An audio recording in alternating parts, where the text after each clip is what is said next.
ሰው የሚፈራው ኃጢአት መስራት በጀመረ ጊዜ የመጀመሪያው የፍርሃታችን ምንጩ የገዛ ኃጢአታችን ነው። ክፉ ከሆንን ሰላም የለንም፣ እንታወካለን፣ እንደነግጣለን፣ እንፈራለን። ተኝቶ ማደር አይቻልም። ቁጭ ብለን ኮርኒስ እየቆጠርን እናደራለን። ኃጢአተኞች ሰላም የላቸው። ከመርከቧ ላይ አትውረዱ። እርፍ ጨብጣችሁ ወደ ኋላ አትመልከቱ። እዚሁ መርከቧ ላይ ሆነን በምህረት በትዕግስት አይቶ እንዳላየ ሰምቶ እንዳልሰማ ሆኖ ዝም ያለውን ጌታ ቀስቅሱት በጸሎት። እንዳንፈራ እንዳንጨነቅ። መፍትሄው ምንድን ነው? ይቻላል ወይ ሳይጨነቁ መኖር ሳይፈሩ መኖር ይቻላል ወይ ካላችሁ፣ አዎ ይቻላል።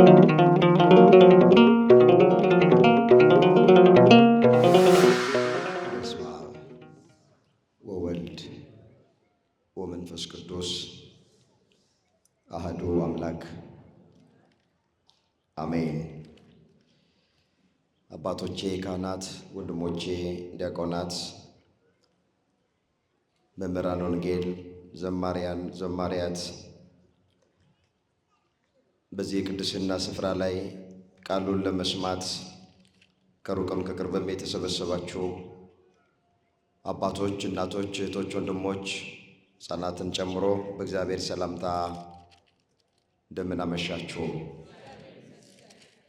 አሜን። አምላካችን እግዚአብሔር ያለፈውን ጊዜ በሰላምና በጤና አስፈጽሞን በእድሜያችን ላይ ይህችን ቀን ተጨማሪ አድርጎልን ቃሉ በሚነገርበት ስፍራ ላይ የሰበሰበን የአባቶቻችን አምላክ የእኛም አምላክ እግዚአብሔር ስለማይነገር ስጦታው ቅዱስ ጳውሎስ እንደተናገረ ስሙ ለዘላለም የተመሰገነ ይሁን።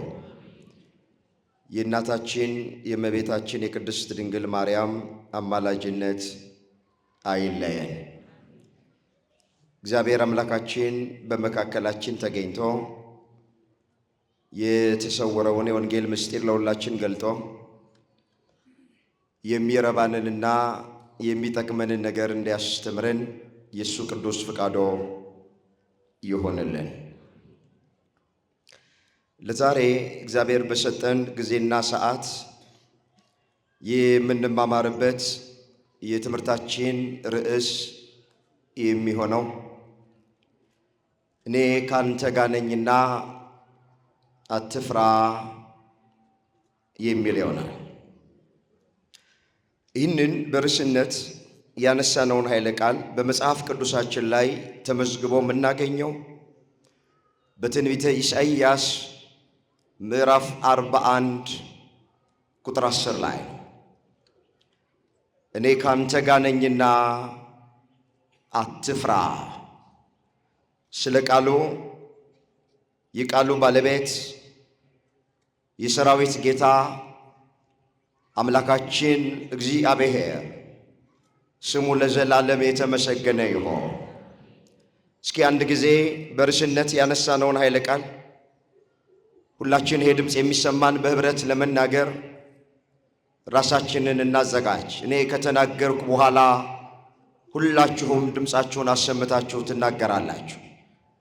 እኔ በሉ እስኪ ካንተ ጋር ነኝና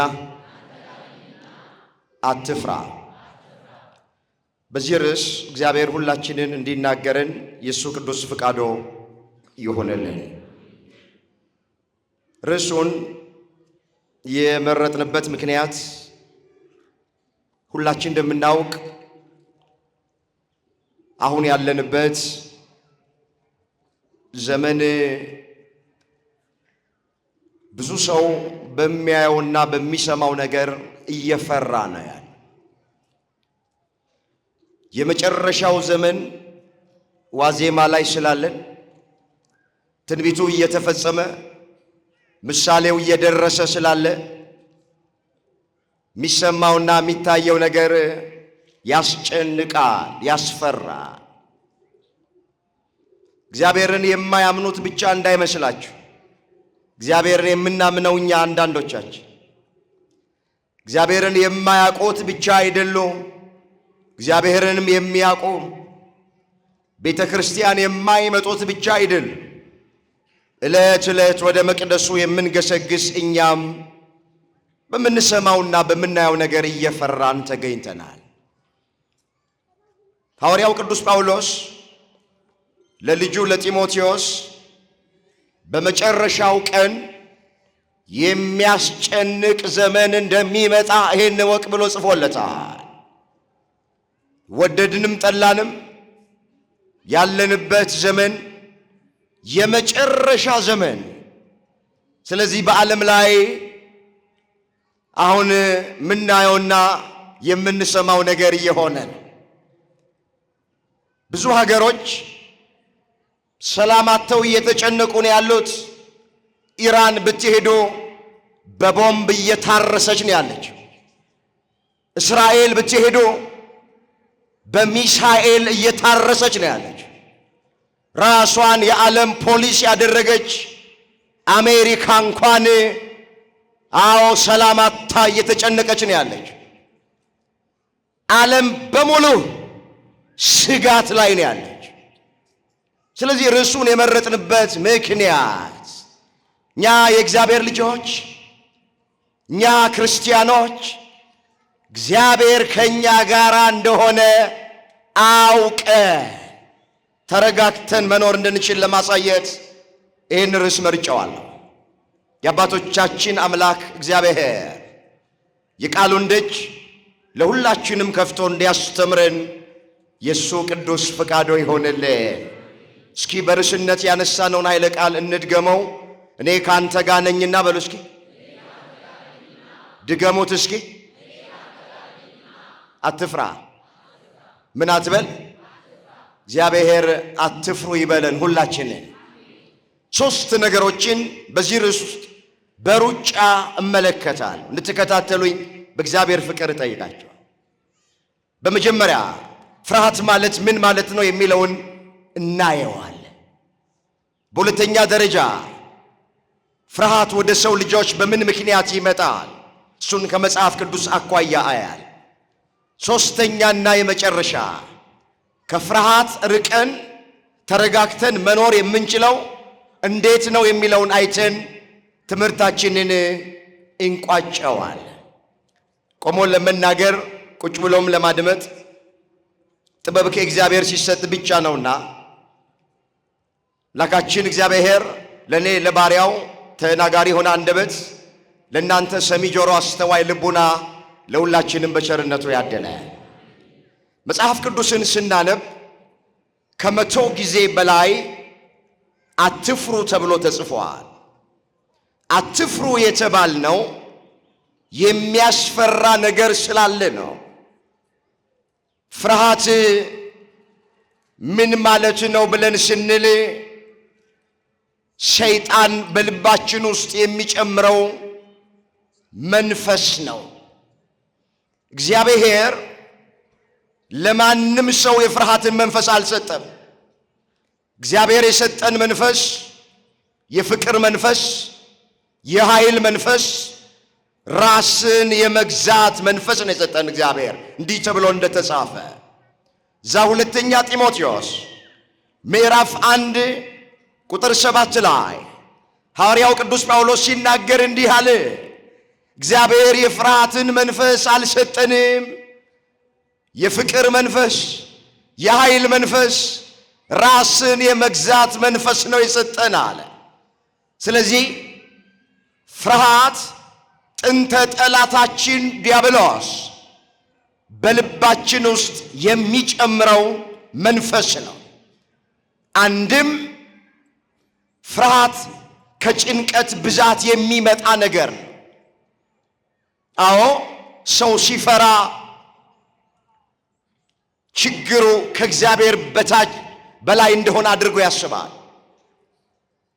ፍርሃት ሲከበን፣ ፍርሃት ሲገጥመን፣ በፍርሃት ስንያዝ በሕይወታችን የሚገጥሙን ነገሮች በሙሉ ከእግዚአብሔር በላይ እንደሆኑ አድርገን እናስባለን። ነገር ግን ይሄ ድምፅ የሚሰማችሁ ክርስቲያን ወገኖቻችን የትኛውም አይነት ችግር ከእግዚአብሔር በታች ነው። እግዚአብሔር ደግሞ ስሙ የተመሰገነ ይሁን ከችግሮቻችን ሁሉ በላይ ነው። ሰው ሲፈራ ግን የኔ ችግር ከእግዚአብሔር በላይ ነው ብሎ ያስባል። የገጠመው ነገር ከእግዚአብሔር በላይ እንደሆነ አድርጎ ያስባል። እንደዚህ አታስቡ። ምንም ነገር በሕይወታችን ይግጠመን፣ ለሰው የማይቻል ሁሉ ለማን ይቻላል? ንገሩኝ። ለኛ የከበደን ነገር ለእግዚአብሔር ምንድን ነው? ቀላል ነው። ቀላል። ስለዚህ ፍርሃት ማለት ባጭሩ ምንድነው ብለን ስንል ሰይጣን በልባችን ውስጥ የሚጨምረው መንፈስ ነው።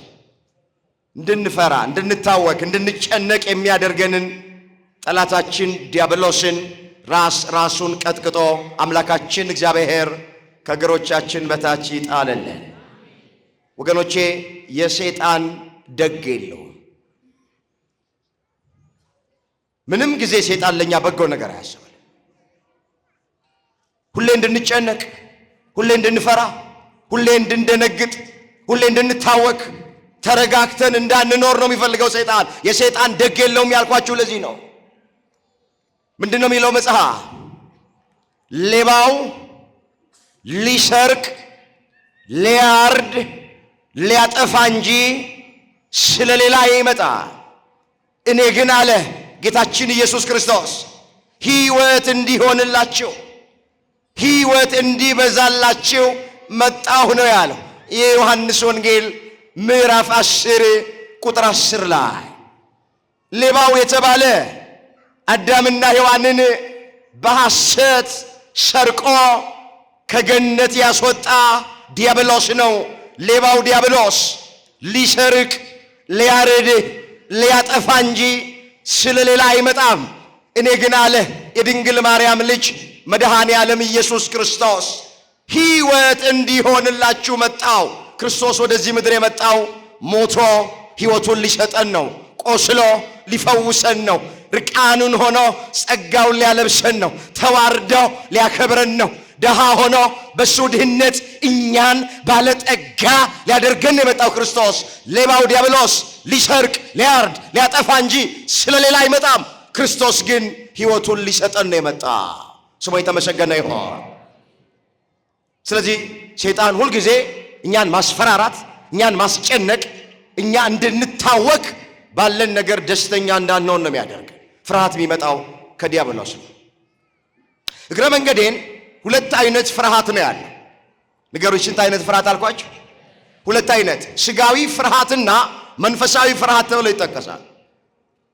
እኔ አሁን እያወራሁ ያለሁት ስለ ስጋዊው ፍርሃት ነው፣ ስላልተፈቀደው ፍርሃት፣ ሰይጣን በልባችን ስለሚጨምረው ፍርሃት ስለሱ ነው።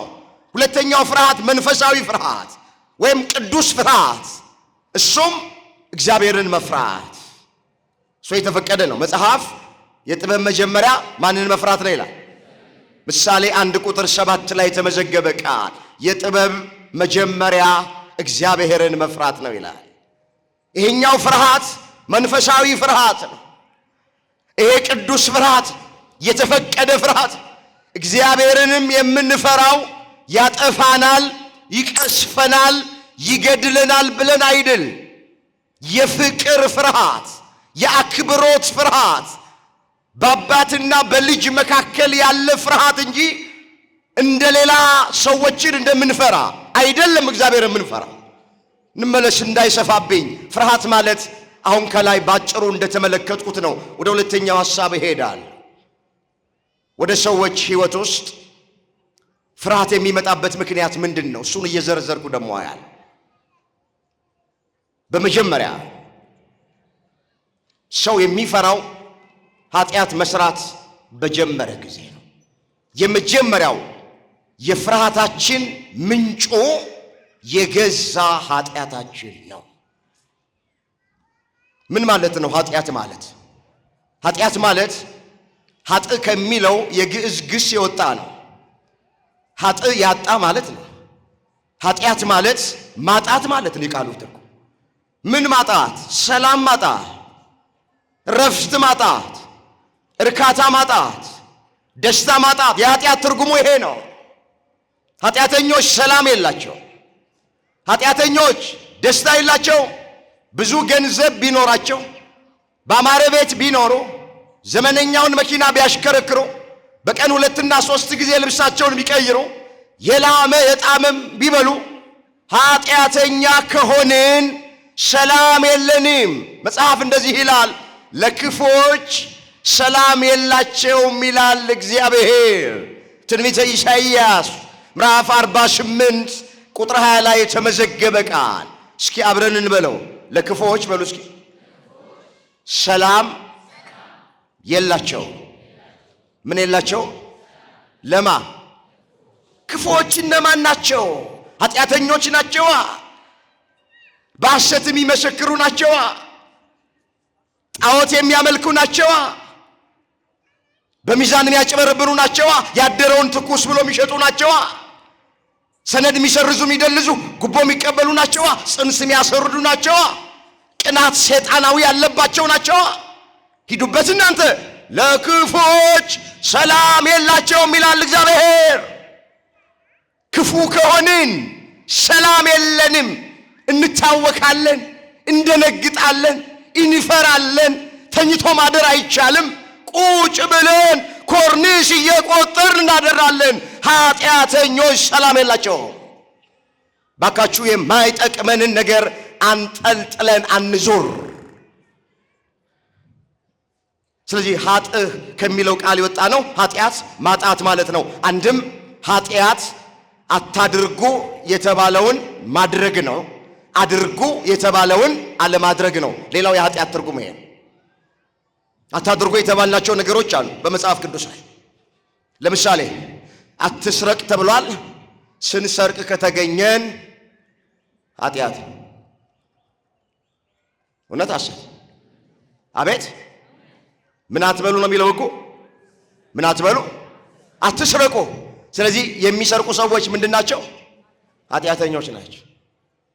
አሁን እኛ መስረቅ የሚመስለን ከሰው ኪስ ውስጥ ገብቶ ገንዘብ ማውጣት፣ ሙዳይ ምጽዋት መገልበጥ፣ ወይም አጥር ዘሎ ሰው ቤት ውስጥ ገብቶ መስረቅ ብቻ ይመስለናል። እግረ መንገዴን አስራት በኩራቱን የማያወጣ ሰው መጽሐፍ ቅዱስ እግዚአብሔርን ሰርቋል፣ ሌባ ነው ነው የሚለው። እዛ ትንቢተ ሚልክያስ ምዕራፍ 3 ቁጥር 7 ጀምሮ የተመዘገበ ቃል። ከ10 አንዴ ማን? ድምጻችሁ አነሰ። ከ10 አንዴ ማን? ከመቶ 10 የማን?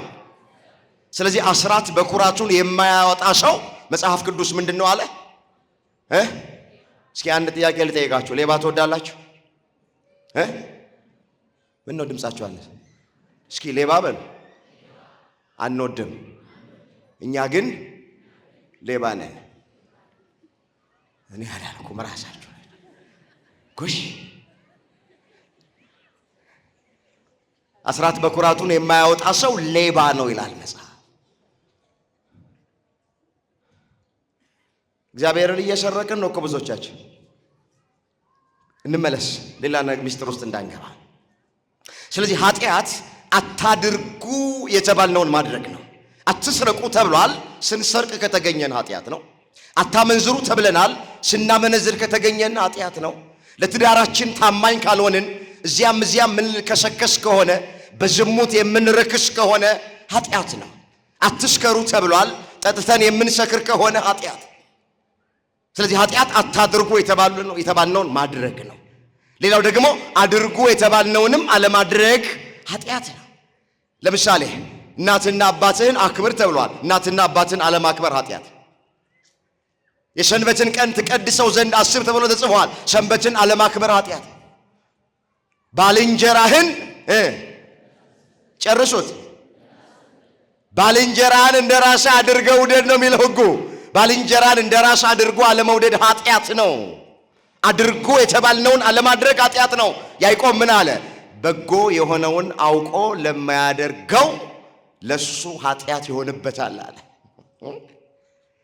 በጎ የሆነውን ነገር ለማድረግ አውቆ ግን የማያደርገው ሰው ኃጢአት ይሆንበታል። ስለዚህ የመጀመሪያው ወደ ሰው ሕይወት ውስጥ ፍርሃት የሚመጣበት የመጀመሪያው ምክንያት ምንድን ነው ስንል፣ ኃጢአት መስራት ስንጀምር ፍርሃት ወደ ሕይወታችን ይመጣል። ለዚህ ጥሩ ማስረጃችን አዳምና ሔዋን ናቸው። ታሪካቸው በዘፍጥረት 3 ቁጥር 10 ላይ ተመዝግቧል። በገነት ውስጥ ሲኖሩ አንድ ትእዛዝ ብቻ እግዚአብሔር ሰጣቸው። በገነት ውስጥ ካለው የዛፍ ፍሬ ሁሉ ትበላላችሁ፣ ክፉና መልካም ከሚያስታውቀው የዛፍ ፍሬ እንዳትበሉ፣ ከሱ በበላችሁ ቀን ሞትን ትሞታላችሁ። ይህን ትእዛዝ አዳምና ሔዋን ለ7 ዓመት 3 ወር 17 ቀን ጠብቀዋል። የቤተ ክርስቲያን ታሪክ እንደሚነግር ከዚህ በኋላ በሰይጣን አሳሳችነት አትብሉ የተባሉትን የዕፀ በለስ ፍሬ ቆርጠው በሉ፣ እምነት አጎደሉ፣ የእግዚአብሔርን ትእዛዝ ተላለፉ። ወዲያው ጸጋቸው ተገፈፈ። አዳምም ጫካ ውስጥ ገባ፣ ሔዋንም ጫካ ውስጥ ገባች። እግዚአብሔር መጣ፣ ድምፁን በገነት አሰማ፣ እንዲህ እያለ አዳም አዳም ወዴት ነው ያለኸው አለ። እስኪ አንድ ጥያቄ ሊጠይቃችሁ፣ አዳም የት እንደተደበቀ እግዚአብሔር ያውቃል አያውቅም? ያውቃል። ደግሞ እሱ ምን የሚሳነው ነገር አለ? መጽሐፍ ምን ይላል? በእርሱ ዘንድ ማይገለጥ የተከደነ የማይታይ የተሰወረ ነገር የለም ተብሎ ተጽፏል።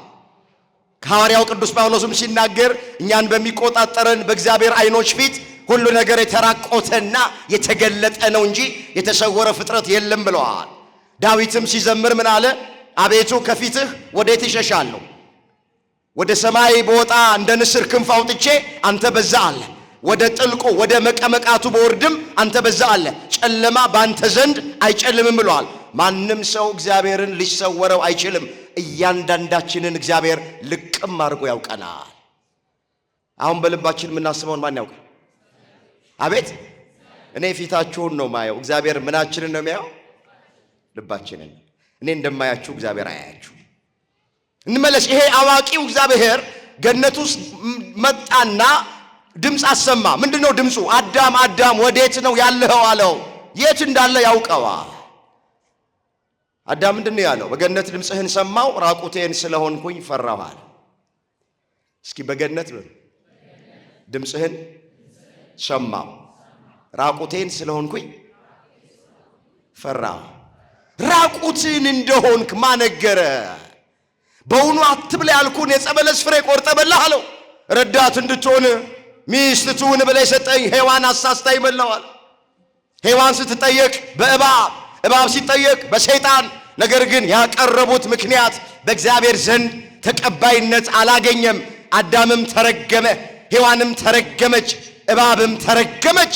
ሁሉ የዘራውን አጨደ። የሁላችሁ የእግዚአብሔርን ትእዛዝና ሕግ ለምን እንዳልጠበቅን የምናቀርበው ምክንያት በፍጹም በእግዚአብሔር ዘንድ ተቀባይነት የለውም። ለኃጢአት የሚቀርብ ምክንያት ተቀባይነት ቢኖረው ኖሮ አዳም ያቀረበው ምክንያት አጥጋቢ ምክንያት ነበረ። ሚስቴ አሳስታኝ ነው የበላሁት የሚለው ምክንያት ግን አልተቀበለው። ዛሬ አሁን ሰዎች ለምንድን ነው ማጾሙ ሲባሉ ለምን እንደማይጾሙ ምክንያት የሚያቀርቡ ሰዎች አሉ። የሁላችሁ ለምን እንዳልማንጾም የምናቀርበው ምክንያት አይጠቅመንም። የሚጠቅመን መጾማችን ነው። ለምን እንደማንጸልይ የምናቀርበው ምክንያት አይጠቅመንም። መጸለያችን ነው የሚጠቅመን። ለምን ንስሐ እንዳልገባን የምናቀርበው ምክንያት አይጠቅመንም። ንስሐ መግባታችን ነው የሚጠቅመን። ከተጣላ ነው ጋር ለምን እንዳልታረቅን የምናቀርበው ምክንያት አይጠቅመንም። መታረቃችን ነው የሚጠቅመን። ቤተ ክርስቲያን መተን ጉባኤ ለምን እንደማንካፈል አገልግሎት ለምን እንዳቆምን የምናቀርበው ምክንያት አይጠቅመንም። ማገልገላችን ቤተ ክርስቲያን መምጣታችን ነው የሚጠቅመን። ከምክንያተኝነት እግዚአብሔር ሁላችንን ያርቀ። በገነት ድምፅህን ሰማው፣ ራቁቴን ስለሆንኩኝ ፈራዋል። ኃጢአት ያራቁታል። ኃጢአት ፈሪ ያደርጋል። ኃጢአት ያስጨንቃል። ኃጢአት ፈሪ ያደርጋል። ኃጢአት ሰላም ያሳጣል። ይኸው በገነት ድምፅህን ሰማው፣ ራቁቴን ስለሆንኩኝ ፈራው። ይሄ የምፈልገው ይሄን ነው። ፈራው። ኃጢአት ያስፈራል። መጀመሪያ ሰው የሚፈራው ኃጢአት መስራት መጀመሪያ ጊዜ እግዚአብሔር አምላካችን ምንም ጥቅም የማይሰጠንን የተጨነቅን የደነገጥን የታወክን የፈራን እንድንኖር የሚያደርገንን ኃጢአት ከእግራችን በታች ይጣልልን። ወደ ሁለተኛ ሰው ነው ምንድን ነው የሚፈራው? እምነቱ ሲጎድል ሰው መፍራት ይጀምራል። ምኑ ሲጎድል? እምነቱ። ለዚህ ጥሩ ማስረጃችን የማቴዎስ ወንጌል ምዕራፍ 8 ቁጥር 23 ላይ የተመዘገበው ታሪክ ባጭሩ አየው። በአንድ ወቅት ጌታችን ኢየሱስ ክርስቶስ ከደቀ መዛሙርቱ ጋር ሆኖ በታንኳ ተሳፍሮ በባህር ላይ ሄደ። እሱ በታንኳይቱ ውስጠኛ ክፍል ተኝቶ ነበረ ነው የሚለው ታሪኩ። ምን ብሎ ነበር? ተኝቶ ነበር። ድንገት ማዕበል ተነሳና ታንኳይቱን ወደፊት ወደ ኋላ ወደ ግራ ወደ ቀኝ እያደረገ ያናውጣት ጀመረ። ወዲያው ደቀ መዛሙርቱ ወደ ኢየሱስ ክርስቶስ መጡና ጌታ ሆይ ስንጠፋ አይገድህም? አድነን ብለው አስነሱት። እሱም ብድግ አለና መፈልገውን ቃል ተናገረ። እናንተ እምነት የጎደላችሁ ስለምን ትፈራላችሁ አላቸው። እናንተ በሉ እስኪ እምነት የጎደላችሁ ስለምን ትፈራላችሁ? እሱ ከኛ ጋር እያለ ምንም አንሆንም ለምን አትሉም? መምህራችን ከኛ ጋር ያለ፣ አምላካችን ከኛ ጋር ያለ፣ ጌታችን ከኛ ጋር ያለ፣ ማዕበል ቢነሳ፣ ወጀብ ቢነሳ፣ ሞገድ ቢነሳ፣ ንፋስ ቢነሳ ምንም አንሆንም፣ ማዕበሉን ጸጥ ሊያደርግልን ይችላል፣ ለምን አላላችሁም ብሎ አለማመናቸውን ገሰጸ። እናንተ እምነት የጎደላችሁ ስለምን ትፈራላችሁ አላቸው። ታሪኩን ሁላችን እንደምናውቅ ወዲያው ብድግ አለና ማዕበሉን ገሰጸ። ለሱ የማይታዘዝ ነገር ስለሌለ ወዲያው ታላቅ ጸጥታ ሆነ ይላል። በዓለማችን ላይ ያለውን ማዕበል፣ በሀገራችን ላይ ያለውን ማዕበል፣ በቤተ ክርስቲያኒቱ ላይ ያለውን ማዕበል አምላካችን እግዚአብሔር ተነስቶ ጸጥ ያድርግልን። ይችላል አይችል? ይችላል። ምን ይሳነዋል? እግረ መንገዴን ክርስቶስ ከደቀ መዛሙርቱ ጋር የነበረባት ታንኳ የቅድስት ቤተ ክርስቲያን ምሳሌ ናት። ያቺ ታንኳ ደቀ መዛሙርቱ እያሉባት ክርስቶስም እያለባት ማዕበል እንደተነሳባት በዚች ቤተ ክርስቲያንም ክርስቶስ አለ፣ ደቀ መዛሙርቱ አሉ፣ እናቱ እመቤታችን ቅድስት ድንግል ማርያም አለች። ነገር ግን ማዕበልም ሊኖር ይችላል፣ ፈተናም ይኖራል። ባህሩ የዚች ዓለም ምሳሌ ነው። ታንኳይቷ የቤተ ክርስቲያን ምሳሌ ነው።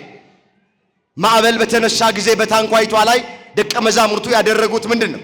ወደ መምህራቸው መጡ፣ ወደ አምላካቸው መጡና ቀሰቀሱት። ጌታ ሆይ አድነን፣ ልንጠፋ እኮ ነው ብለው ቀሰቀሱት። የኔና የናንተ ድርሻ በቤተ ክርስቲያኗ ላይ ማዕበል በተነሳ ጊዜ ከውስጥም ከውጭም ባካችሁ ከመርከቧ አትንጠባጠቡ፣ ከመርከቧ ላይ አትውረዱ፣ እርፍ ጨብጣችሁ ወደ ኋላ አትመልከቱ። እዚሁ መርከቧ ላይ ሆነን በምህረት በትዕግስት አይቶ እንዳላየህ ሰምቶ እንዳልሰማ ሆኖ ዝም ያለውን ጌታ ቀስቅሱት በጸሎት። ስንጠፋ አይገድህም እንዴ? ማዕበሉን ጸጥ አድርግልን በሉት። በሀገር ላይ ስላለውም በቤተ ክርስቲያን ላይ ስላለውም ነገር ስለምንሰማው ክፉ ነገር በሙሉ ጸጥ እንዲያደርገው ደቀ መዛሙርቱ እንዳደረጉት እኔና እናንተ እናደርግ፣ የድርሻችንን እንወጣ።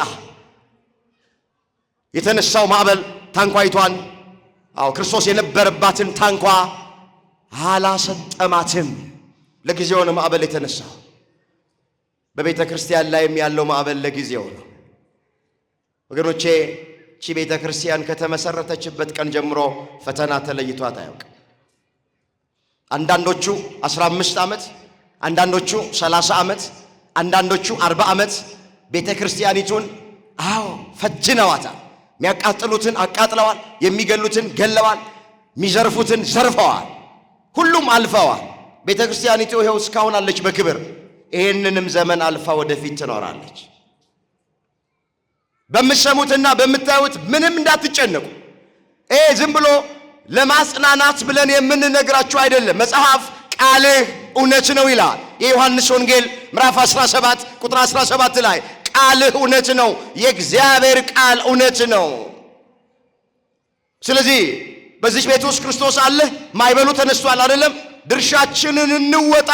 ተነስቶ ጸጥ ያደርገዋል። ከኛ ቤተ እምነት ውጭ ያሉ አንዳንዶች ኦርቶዶክስ ጋራ ፈተና አይጠፋም፣ ለምን ኢየሱስ ስለሌለባት ነው ብለው ይናገራሉ። እኛ ጋር ግን ኢየሱስ ስላለ ሁሌ ሃሌሉያ ነው ይሏቸዋል። የትኛው ሐዋርያ ነው ኢየሱስ ያለባት ቤተ ክርስቲያን ፈተና የለባትም ያለ? የትኛው ነብይ ነው ክርስቶስ ያለባት ቤተ ክርስቲያን አትፈተንም ያለው? በክርስቶስ ያመንክ እንደሆነ አትራብም፣ አትጠማም፣ አትታመምም፣ አትቸገርም ተብሎ የቱ ጋር ነው የተጻፈው? ሄዳችሁ ጠይቋቸው። እንደውም ክርስቶስ ያለባት ቤተ ክርስቲያን መለያዋ ማዕበል አይጠፋትም፣ ፈተና አይጠፋትም። ስለዚህ እውነተኛይቱ የአዲስ ኪዳን ቤተ ክርስቲያን ማለት የኢትዮጵያ ኦርቶዶክሳዊ ተዋሕዶ ቤተ ክርስቲያን ናት። ክርስቶስ ከደቀ መዛሙርቱ ጋር ያለባት። ከዚች ቤት እግዚአብሔር ሁላችንን አያውጣል። እንመለስ። ሁለተኛ ሰው የሚፈራው እምነቱ ሲጎድል ነው። እናንተ እምነት የጎደላችሁ አለ ደቀ መዛሙርቱን ስለምን ትፈራላችሁ? ወደ ሶስተኛውና የመጨረሻው ሐሳብ ልምጣ። ወደ መፍትሄው ጋር ልምጣ። ከፍርሃት ለመራቅ ምን እናድርግ? በዓለም ላይ ስለምንሰማው ነገር፣ በሀገር ላይ ስለምንሰማው ነገር፣ በግል ሕይወታችን ላይም ስለሚገጥመን ነገር፣ በኑራችን ጉዳይ፣ በጤናችን ጉዳይ፣ በሥራ ጉዳይ፣ በልጆቻችን ጉዳይ ሂዱበት ሁሉን እናንተ እንዳንፈራ እንዳንጨነቅ መፍትሄው ምንድን ነው? ይቻላል ወይ ሳይጨነቁ መኖር ሳይፈሩ መኖር ይቻላል ወይ ካላችሁ፣ አዎ ይቻላል። መፍትሄ አለው። የመጀመሪያ ፍርሃት ከኛ እንዲርቅ ሳናቋርጥ እንጸልይ። ሳናቋርጥ ምን እንበል? አቤት እንጸልይ። የሚጸልይ ሰው ወገኖቼ ፍርሃት ከሱ ይርቀዋል፣ ጭንቀት ከሱ ይርቀዋል፣ ብቸኝነት ከሱ ይርቀዋል። የመጀመሪያው መፍትሄው ጸሎት ነው። የሁላችሁ ጸሎት በመጸለያችን ብዙ የምንጠቀመው ጥቅም አለ። የኔ የትምህርቴ ዓላማ ስለ ጸሎት ማስተማር ስላልሆነ ለጊዜው እሱን እንተወው። በመጸለያችን ስለምንጠቀመው ነገር እንተወውና የምንጨምራቸው ነገሮች ባይኖሩ እንኳን በመጸለያችን የምንቀንሰው ነገር ግን አለ። ምን እንቀንሳለን ብላችሁ ካላችሁ፣ የሚጸልይ ሰው ፍርሃትን ይቀንሳል፣ ጭንቀትን ይቀንሳል፣ ብቸኝነትን ይቀንሳል፣ ድብርትን ይቀንሳል። የመጀመሪያው መፍትሄ ጸሎት። እዚህ አንደኛ ተሰሎንቄ ምዕራፍ 5 ቁጥር 18 ላይ ሐዋርያው ሲናገር ምን አለ? ሳታቋርጡ ጸልዩ፣ በሁሉ ደግሞ አመስግኑ አለ። ሳታቋርጡ በሉ እስኪ ጸልዩ፣ በሁሉ አመስግኑ። በሁሉ ምን በሉ?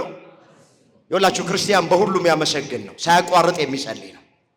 በሁሉ አመስግኑ፣ ሲሞላም ሲጎድልም፣ ስናገኝም ስናጣም፣ በሐዘንም በደስታም፣ በጤንነትም በሕመምም፣ በሙላትም በጉድለትም፣ በከፍታም በዝቅታም ክርስቲያን አመስጋኝ ነው። ሲሞላልን ተመስገን እያልን ሲጎልብን የምናጉረመርም መሆን የለብንም። በጤናችን ጊዜ ተመስገን እያልን ታመን አልጋ ላይ ስንተኛ እግዚአብሔር ትንሽ ቆንጠጥ ሲያደርገን ከአንደበታችን የስንፍና ቃል መውጣት የለበትም። ምንራገም መሆን የለብንም። የምንማረር መሆን የለብንም። ሳታቋርጡ ጸልዩ አለ ሐዋርያው ቅዱስ ጳውሎስ። በሁሉ ደግሞ አመስግኑ። እንደ ኢዮብ ከልጅነት እስከ እውቀት የሰበሰበውን ሀብት ንብረት አጥቶ ከራስ ፀጉሩ እስከ እግር ጥፍሩ በደዌ ተመትቶ ወገኖቼ 10 ልጆቹን አጥቶ ምንድን ያለው? ከእናቴ ማህፀን ራቁቴን ወጥቻለሁ፣ ወደ መቃብርም ራቁቴን ገባለሁ። እግዚአብሔር ሰጠኝ፣ እግዚአብሔር ነሳኝ፣ የእግዚአብሔር ስም የተመሰገነ ይሆናል። አሁንም ስሙ የተመሰገነ ይሆን። ኢዮብ 1 ቁጥር 21 ላይ የተመዘገበ ቃል 10 ልጆቹን አጥቶ ተመስገን፣ ሙሉ ጤናውን አጥቶ ተመስገን፣ ሙሉ ሀብት ንብረቱን አጥቶ ተመስገን። ለምን? ኢዮብ አማኝ ነው። እግዚአብሔር የጠፋበትን ነገር እጥፍ አድርጎ መልሶ እንደሚሰጠው ያምናል። ለዚህ ነው ተመስገን ያለው። ኢዮብ ተስፈኛ ነው። ያጣው ነገር እንደሚሰጠው ያምናል። ስለዚህ ምን አለ? ተመስገን አለ። በሁሉ ማመስገን ማለት ይሄ። በሁሉ አመስጋኞች እንድንሆን እግዚአብሔር ይርዳል። ምንድነው ቅዱስ ጳውሎስ ያለ? ይህን ስለ ጉድለት አልልም፣ የምኖርበት ኑሮ ይበቃኛል ማለትን ተመሪያለሁ። ማግኘትን አውቃለሁ፣ ማጣትን አውቃለሁ፣ መክበርን አውቃለሁ፣ መዋረድን አውቃለሁ፣ ሐዘንን አውቃለሁ፣ ደስታን አውቃለሁ። ኃይልን በሚሰጠኝ በክርስቶስ ሁሉን እችላለሁ። ፊልጵስዩስ ምዕራፍ 4 ቁጥር 11 ላይ የተመዘገበ እግዚአብሔር ቃል። እንመለስ። የመጀመሪያ መፍትሄ ፍርሃት ከኛ እንዲርቅ ጸሎታችሁን አታቋርጡ። አሁን በፊት ጸልየን አንጠግብም ነበረ። አንዳንዶቻችን ጸሎት እርግፍ አድርገን ትተናል። በትዝታ የሚኖሩ ሰዎች አሉ። የዛሬን ያድርገውና እንደኔ ጸሎተኛ የለም የሚሉ ሰዎች አሉ። ክርስትና ትዝታ አይደለም። ክርስትና ወንዝ አፈራሽ አይደለም። ክርስትና ነበርኩ ብሎ የሚያወሩት አይደለም። የታለ ውዳሴ ማርያማችን? ወንድሞቼ የራሳችሁን ይሁን። የታለ የጸሎት መጽሐፋችሁ? መዝገበ ጸሎታችሁ የታል? ትናንትና መዝገበ ጸሎት ከፍተን የተለያዩ ስዕላትን መሃል ላይ አድርገን ረጅም ሰዓት ቆመን እንጸልይ ነበረ። ዛሬ መጽሐፋችን የት እንዳለ አናውቅም። ከቤት ስንወጣ ጸልየን ነበር የምንወጣው። ማታ ወደ መኝታ ከመሄዳችን በፊት ጸልየን ነበር የምንሄደው። ዛሬ ጠዋትም ከቤት ስንወጣ እንዲሁ፣ ማታም ወደ መኝታ ስንሄድ እንደዚሁ። አንዳንዶቻችን በተለይ በበረታን ጊዜ፣ ወደ ቤቱ በቀረብን ጊዜ፣ እግዚአብሔርን ባወቅነው ጊዜ፣ በተለማመርነው ጊዜ እየጨመርን ሳይሆን ብዙ ነገር እየቀነስን ሄደናል። ባካችሁ ጸሎት ይጨመራል እንጂ አይቀነስም። ጾም ይጨመራል እንጂ አይቀነስም። መንፈሳዊነት ይጨመራል እንጂ አይቀነስም። ሌሎችም ነገሮችን እየጨመርን እንጂ እየቀነስን መሄድ የለብንም። ብዙዎቻችን ስሜታውያን ነን። አንድ መጽሐፍ ምን ይላል? ክርስቲያን የብረት ምጣድ ሳይሆን የሸክላ ምጣድ ነው ይላል። እስኪ ክርስቲያን በሉ። የብረት ምጣድ ሳይሆን የሸክላ ምጣድ ነው። ገብቷችኋል ሐሳቡ? እሳት ላይ ሲቀመጥ ቶሎ የሚግለው የትኛው ነው? ወንዶች አታውቁም እናንተ። የብረት ምጣድ ቶሎ እሳት ላይ ስታስቀምጡት ይግላል። ውሃ ብትበትኑበት ቸስ ነው የሚለው አንድ ጊዜ። የብረት ምጣድ ከእሳት ላይም ሲወርድ በፍጥነት ነው የሚቀዘቅዘው የብረት ምጣድ። ሸክላ ምጣድ እሳት ላይ ስታስቀምጡት ለመጋል ብዙ እንጨት ይጨርሳል። እውነት ሐሰት? እውነት። እሳቱ ከጠፋ ፍሙ ከጠፋ በኋላ የሸክላ ምጣድ እናቶቻችን እሳቱን አጥፍተው ብዙ እንጀራ ይጋግሩበታል። ባካችሁ እንደ ብረት ምጣድ አንሁን። አንዳንዶቻችን ቤተ ክርስቲያን የመጣን ዕለት እኮ ካልሰበክን የሚሉ ሰዎች አሉ። ዛሬ መጥተው እንደው ምን ነው አውደ ምሕረቱን በሰጡኝ መንግስትንም ቤተ ክህነቱንም ቤተ መንግስቱንም ልኩን በተናገርኩ የሚሉ ሰዎች አሉ። ገና የመጡ ሰሞን ሲጾሙ ከላይ ጸሎታቸው ላይ ኋላ ግን እየቀነሱ እርግፍ አድርገው ትተውት ዓለም ጭልጥ ብሎ የሚገቡ ሰዎች አሉ። እንዲህ ካለ ስሜታዊነት አምላካችን እግዚአብሔር ይጠብቃል። ስለዚህ ጸሎት አይቋረጥም። ጾም ይሁን ከጾም ውጪ ወገኖቼ ጸሎት አይቋረጥም። የምንጾምበት ምክንያት እግረ መንገዴን ለመጸለይ ነው። አሁን ጾም ላይ ያለነው ጾማችን ትርጉም የሚኖረው በጽድቅ ስነ ምግባራት ሲታጀብ። የጽድቅ ስነ ምግባራት የሚባሉት ጸሎት፣ ምጽዋት፣ ስግደት ናቸው። አንድ የሚጾም ሰው የግድ መጸለይ አለበት። እየጾምን የማንጸልይ ከሆነ የረሃብ አድማ ላይ ነው ያለን። በደንብ አድርጋችሁ ስሙ። እየጾምን ማንጸልይ ከሆነ ማናስቀድስ ከሆነ ትልቁ ጸሎት ቅዳሴ ነው። ማናስቀድስ ከሆነ በዚህ ጾም እግዚአብሔር ደስተኛ መሆን አይችልም። ከጾማችን ጋር ጸሎትን እንድናስተባብር አምላካችን እግዚአብሔር ሁላችንን ይርዳ። ይውላችሁ ጸሎት ከእግዚአብሔር ጋር መነጋገር፣ ከእግዚአብሔር ጋር ማውራት፣ ሐሳብን ለእግዚአብሔር ማቅረብ ነውና ልክ ለመጸለይ ስታስቡ ከእግዚአብሔር ጋር ልነጋገር ነው በሉ። ያኔ ይሄ ክብድ የሚላችሁ ጭንቅ የሚላችሁ እንዳንጸልይ የሚፈታተነን መንፈስ ከኛ ይርቃል። ምን ስናስብ ከእግዚአብሔር ጋር ልነጋገር ነው ብላችሁ ለራሳችሁ ተናገሩ። ጸሎት ማለት ፍትሐ ነገሥታችን በጸሎት አንቀጹ ላይ እንደነገረን ከእግዚአብሔር ጋር መነጋገር ማለት። ከማን ጋር መነጋገር? ታዲያ እንኳን ከእግዚአብሔር ጋር መነጋገር ከአንድ ከከበረ ሰው ጋር መነጋገር ትናፍቆ የለም እንዴ? አሁን አንዳንድ ሰዎች ከባለ ገንዘብ ጋር፣ ከባለ ስልጣን ጋር፣ ከባለ ጊዜ ጋር ሻይ ከጠጡ አካሄዳቸው ሁሉ ይቀየራል። እኔን ቀላል አደረከኝ እንዴ ዛሬ እኮ ምሳ የበላሁት ሻይ የጠጣሁት ብሎ ይጠቅስልሃል። ታዲያ ከእንደዚህ አይነት ሰዎች ጋር ሻይ ለመጠጣት፣ ለማውራት፣ ለመጫወት እንደ ትልቅ ክብር ከተሰማን ጸሎት እኮ ከእግዚአብሔር ጋር መነጋገር እኮ ጸሎት እኮ ከእግዚአብሔር ጋር ማውራት ነው ወንድሞቼ እናቶች። ይህንን አስበን ተክተን እንድንጸልይ መድኃኔዓለም ይርዳል። ሁለተኛ ፍርሃት ከኛ እንዲርቅ ዕለት ዕለት የእግዚአብሔርን ቃል እንስማ። የማንን ቃል? የእግዚአብሔርን ቃል። ቃሉ ያሳርፋል፣ ቃሉ ያጽናናል፣ ቃሉ ከጭንቀት ውስጥ ያወጣል። አሁን ያላችሁን ሰላም አስተውሉት። ይህን ሰላም የትም ቦታ ብንሄድ አናገኘውም። የእግዚአብሔር ልጆች ይህንን እረፍት የትም ቦታ ብንሄድ አናገኘው። በዚህ ዘመን የእግዚአብሔር ቃልና ቤተ ክርስቲያን ባይኖሩ ጨርቃችንን ጥለን እናብድ ነበረ።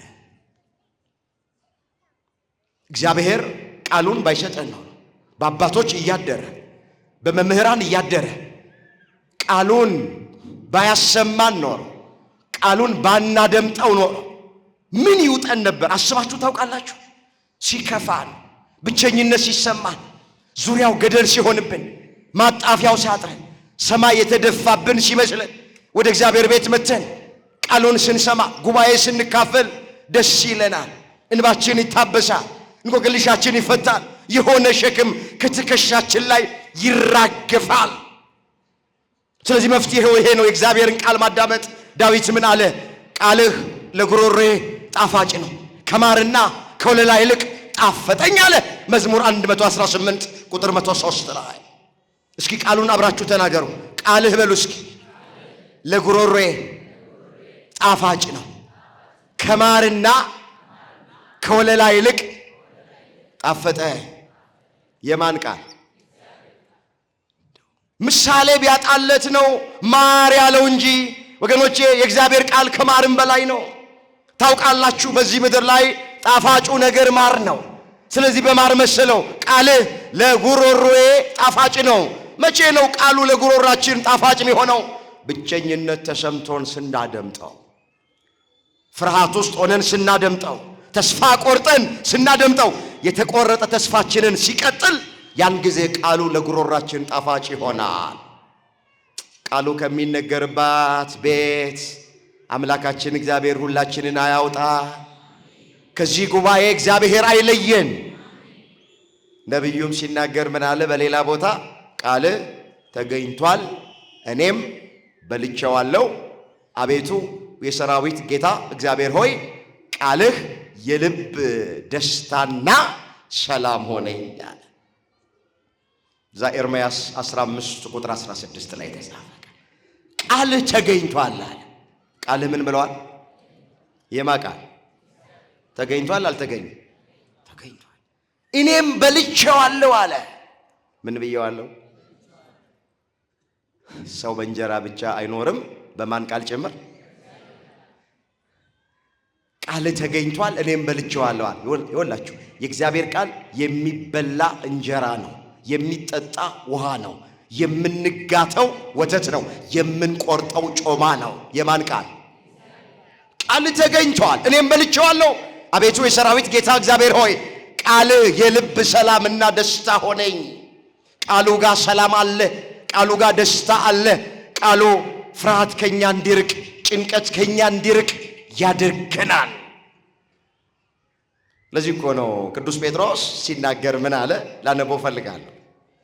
እዚህ አንደኛ ጴጥሮስ ላይ የተመዘገበ ቃል ምዕራፍ 2 ቁጥር 1 እንግዲህ አለ ክፋትን ሁሉ ተንኮልንም ሁሉ ግብዝነትንም ቅናትንም ሐሜትንም ሁሉ አስወግዳቸው፣ ጌታ ቸር መሆኑን ቀምሳችሁ እንደሆነ ለመዳን በእርሱ እንድታድጉ አሁን እንደተወለዱ ሕፃናት ተንኮል የሌለበትን የቃሉን ወተት ተመኘዋል።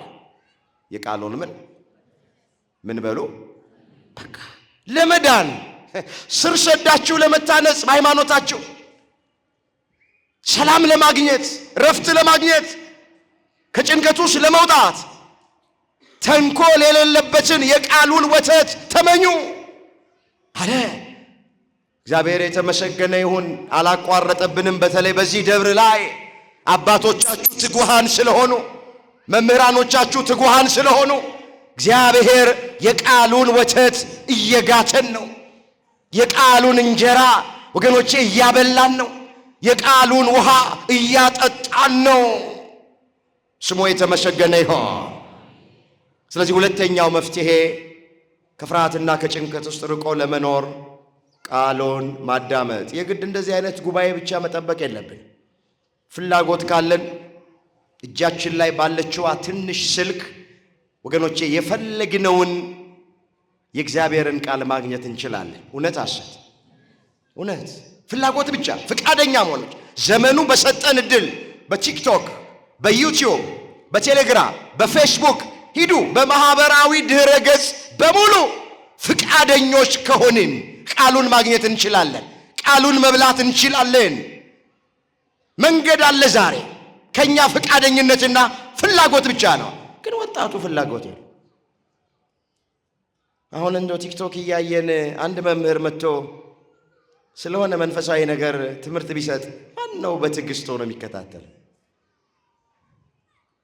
አንድ አባት ግን ሲነቀፉ ከሆነ አይናችን እስኪጠፋ እቺንማ ሳልጨርሳት የዚህን ሰው ጉድ ሳላይ እንላለን። አያችሁ፣ አንድ አገልጋይማ የሚነቀፍ ከሆነ ሁሉም ሰው አይኑን በጨው አጥቦ ይከታተላል። ወንጌል ሲሆን ግን ስክሮል እናደርገዋል፣ እናሳልፈዋል። ዝማሬ ምስጋና ከሆነ እናሳልፈዋል። ስለዚህ ወጣቶች፣ ብዙዎቻችሁ ወጣቶች ናችሁ፣ የምትሰሙትን ምረጡ፣ የምታደምጡትን ምረጡ። ሰው ያገኘውን አይበላም።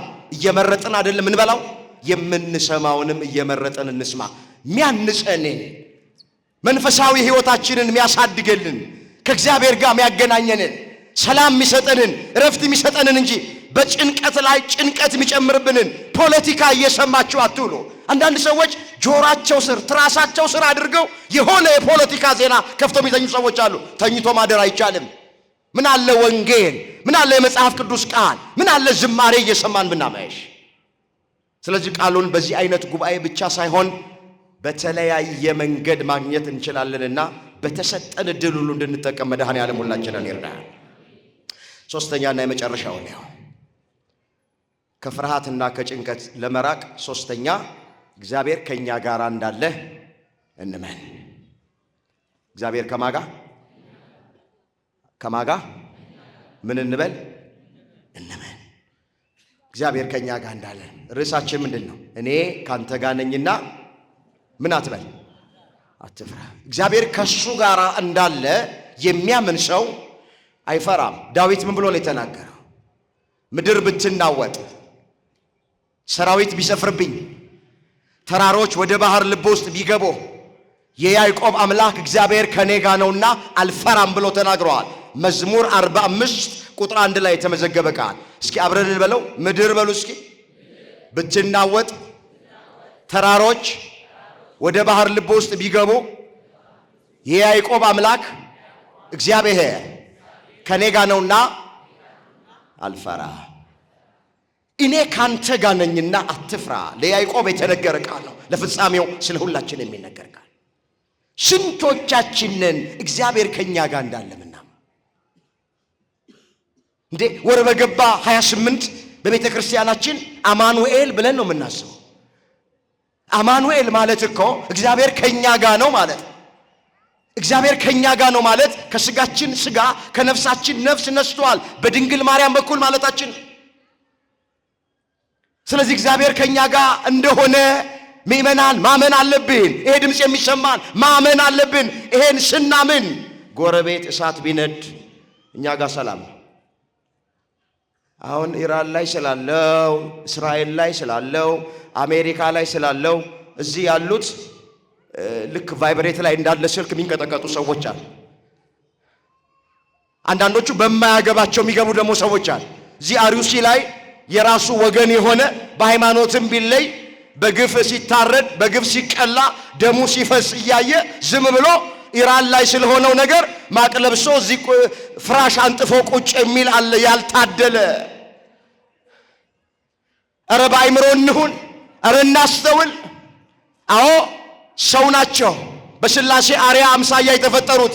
በሆነው ነገር ልናዝን እንችላለን፣ ግን የሚቀድመው የቱ እንደሆነ እንወቅ። ኦርቶዶክሳውያን ታውቃላችሁ እየሆነ ያለው ነገር፣ ቤተክርስቲያኒቱ ላይ ያለው ነገር፣ ወገኖቻችን ላይ ያለው ነገር እኔ ከምነግራችሁ በላይ እናንተ ጠንቅቃችሁ ታውቃላችሁ። እግዚአብሔር ይበቃችሁ ይበላል። ከዚህ ባሰ ነገር አያሳየን፣ ከዚህ ባሰ ነገር አያሰማን እግዚአብሔር። ስለዚህ ሁላችሁ የት ዓለም ላይ ምንም ነገር ሊሆን ይችላል፣ እግዚአብሔር ከኛ ጋር እንዳለ ግን የምናምን ከሆነ እኛ አንፈራ። አንጸልይላቸውም አይደል ግን አንፈራ። ማን ከኛ ጋር ስላለ? እግዚአብሔር አማኝ የሆነ ልብ ለሁላችንም በቸርነቱ ያደለን። እዛ ኢሳይያስ 43 ቁጥር 5 ላይ እኔ ካንተ ጋር ነኝና አትፍራ የሚል ቃል ተጽፏል። እስኪ እኔ በሉ ካንተ ጋራ ነኝና አትፍራ። እግዚአብሔር ከማን ጋር ነው? ከኛ ጋር። አትጠራጠሩ። በዚህ አካባቢ ያላችሁ ኦርቶዶክሳውያን ክርስቲያን ወገኖች ቤተ ክርስቲያን መታችሁ ካላረፋችሁ የት ሄዳችሁ ልታርፉ? እግዚአብሔርን የማያውቁት ቤተ ክርስቲያን የማይመጡት በሰላም እየኖሩ ያመንን እኛ የተጠመቀን እኛ ዕለት ዕለት ወደ መቅደሱ ምንገሰግስ እኛ ዘመናችንን በሙሉ እየተጨነቅን እንኑር? ልባችን እየታወከ እንኑር? እኛንን እኮ ማረፍ፣ እኛንን ሰላም ሊኖረን የሚገባ፣ እኛንን መረጋጋት ያለብን። እርጋታስ፣ ረፍት፣ ሰላም ያለው ደግሞ እግዚአብሔር ቤት ውስጥ ነው። ስለዚህ አምናችሁ ውጡ። ስትወጡ እግዚአብሔር ከኛ ጋር ነው። ለዚህ ምስክር ብዙ ምዕራፍ፣ ብዙ ቁጥር፣ ብዙ ታሪክ እንዲተረክላችሁ አትፈልጉ። ኑሯችን ራሱ ምስክር ነው እግዚአብሔር ከኛ ጋር ነው። አሁን እግዚአብሔር ከኛ ጋር ባይሆን ኖሮ እዚህ ዘመን ላይ መኖር ይቻል ነበር? እንደ ኑሮ ውድነት እንዴት መኖር ይቻላል? ያንዳንድ ሰው ደሞዝ 10,000 ብር ነው። 2 እና 3 ልጅ አለው። እንዴት ነው የቤት ኪራይ እየከፈለ ትምህርት እያስተማረ አስቤዛ ያደረገ ወር መድረስ የሚቻለው በ10,000 ብር? እንዴት ነው? እግዚአብሔር ከማጋ ስለሆነ ነው። እርግጠኛ ሆኖ እግዚአብሔር ከኛ ጋር ባይሆን እኮ ጠላቶቻችን እንዳጠመዱብን ወጥመድ፣ እንደበጠበጡብን መርዝ፣ እንደመከሩብን ምክር፣ እንደቆፈሩብን ጉድጓድ እዚህ መድረስ አንችልም። ግን እግዚአብሔር ከኛ ጋር ስለሆነ ወጥመዱን እየበጣጠሰ ምክሩን እያጠፋ በቆፈሩት ጉድጓድ ራሳቸውን እየጨመራቸው መርዙን እያከሸፈ ይኸው ነጭ አልብሶ አማኑኤል የድንግል ልጅ በክብር እዚህ አድርሶናል። እግዚአብሔር ከኛ ጋር ነው። ዳዊት ምን አለ? ትምህርቴን ሰብሰብ ላድርግ። በዚህ በዳዊት መዝሙር በመዝሙር 123 ቁጥር 1 ጀምሮ የተመዘገበ ቃል እግዚአብሔር ከኛ ጋር ባይሆን እስራኤል እንዲህ ይበል፣ ሰዎች በእኛ ላይ በተነሱ ጊዜ፣ ቁጣቸው በላያችን በነደደ ጊዜ፣ በዚያን ጊዜ ሕያዋን ሳለን በዋጡን ነበረ። በዚያን ጊዜ ውሃ ባሰጠመን ነበረ፣ በነፍሳችን ላይ ፈሳሽ ባለፈ ነበረ። ለጥርሳቸው ንክሻ ያላደረገን እግዚአብሔር ይባረክ። ነፍሳችን እንደ ወፍ ካዳኝ ወጥመድ አመለጠች፣ ወጥመድ ተሰበረ፣ እኛም አመለጠን። ማከኛ ጋር ስለሆነ በቃ ይሄ ማስረጃ ነው። ይሄ ማስረጃ ነው። እዚህ የደረስነው ጠላት ስለሌለብን አይደለም፣ ማከኛ ጋር ስለሆነ ነው። እግዚአብሔር እኔ ካንተ ጋር ነኝና አትፍራ። ይሄንን ስናምን እግዚአብሔር ከኛ ጋር እንዳለ ስናምን ፍርሃትና ጭንቀት ከኛ መራቅ ይችላል። መጽሐፍ ምን ይላል? ልባችሁ አይታወክ፣ በእግዚአብሔር እመኑ፣ በእኔም ደግሞ እመኑ። የዮሐንስ ወንጌል ምዕራፍ 14 ቁጥር 1። ልባችሁ እንዳይታወክ ከፈለጋችሁ በማን እመኑ ተብሏል? በእግዚአብሔር እመኑ። በእሱ እንድናምን መድኃኔዓለም ይርዳል። ታምናላችሁ? እስኪ አውረድ እስቲ። ይኸውላችሁ እምነት ሲኖረን እምነታችን ሙሉ ሲሆን እንጠቀማለን። እምነታችን ጎዶሎ ከሆነ ደግሞ እኛ እንጎዳለን። 3 ቱሪስቶች ከአዲስ አበባ ተነስተው ጠረፍ ይሄዳሉ። ጠረፍ ሀገር እና እዛ ደርሰው ከመኪናቸው ወርደው የሚበላ ነገር ሲፈልጉ ምንም የሚበላ ነገር የለም፣ ገጠር ነው። ተመልሰው መኪናቸው ሲገቡ ድንገት መኪና ውስጥ ጥግ ላይ የሆነ አገልግል ነገር ያሉ ሲከፍቱት ምግብ ነው። እንዳይበሉ እነሱ ይዘው አልመጡትም። የተመረዘ ቢሆንስ ብለው ፈሩ። ግን እስኪ ለክፉም ለደጉ ውሻ እንፈልግና ለውሻ ሰተነው ውሻው ከበላ በኋላ የሆነ ምልክት ካሳየ ምግቡ የተመረዘ ነው።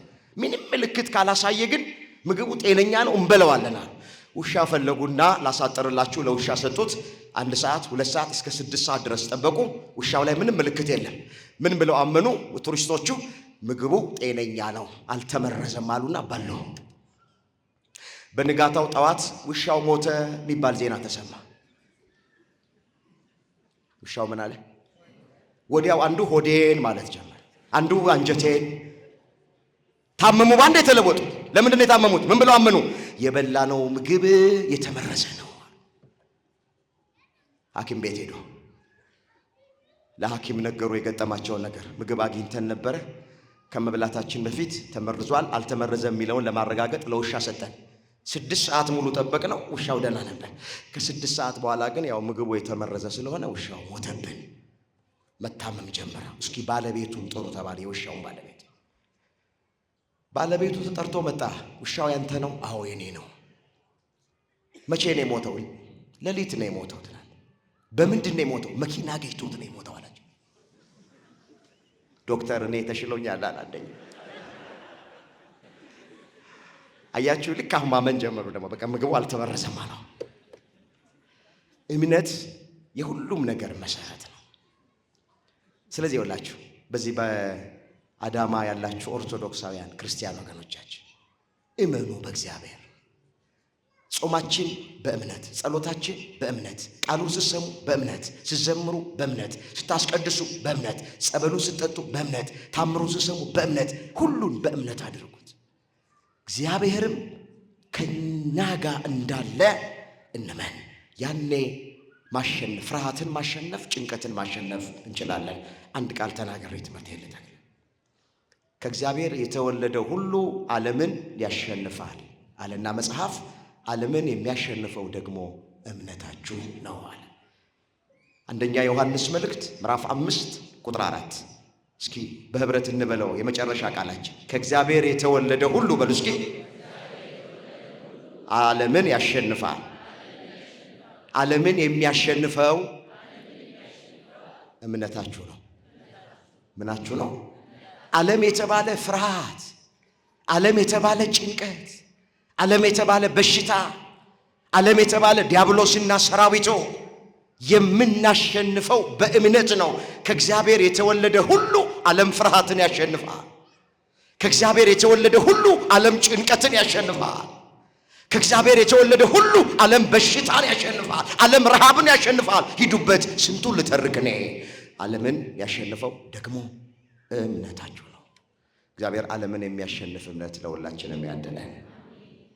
እኔ ካንተ ጋር ነኝና አትፍራ።